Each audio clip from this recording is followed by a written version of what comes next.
আসসালামু আলাইকুম বন্ধুরা, আজকে আমরা ভিডিওটি বানাতে চলেছি কোরআন শিক্ষার গুরুত্ব সম্পর্কে।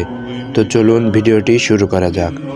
ইসলাম শব্দের অর্থ হচ্ছে অনুগত্য ও আত্মসমর্পণ করা।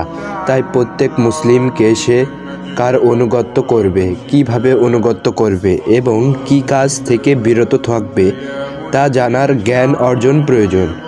আর সে জ্ঞান হলো তাওহীদ ভিত্তিক ও আখিরাত কেন্দ্রিক বিশ্বাসের ভিত্তিমূলে তৈরি কোরআনের জ্ঞান।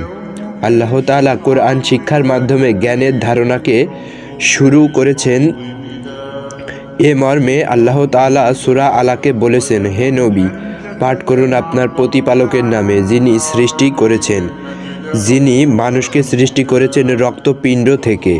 পাঠ করুন এবং আপনার প্রতিপালক মহিমান্বিত, যিনি কলমের সাহায্যে শিক্ষা দিয়েছেন মানুষকে যা সে জানত না।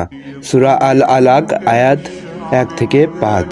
আল্লাহ তাআলা মহানবী সাল্লাল্লাহু আলাইহি ওয়াসাল্লামকে একাধিক উদ্দেশ্যে পাঠিয়েছেন। তার মধ্যে অন্যতম হলো কোরআন শিক্ষা দেওয়া।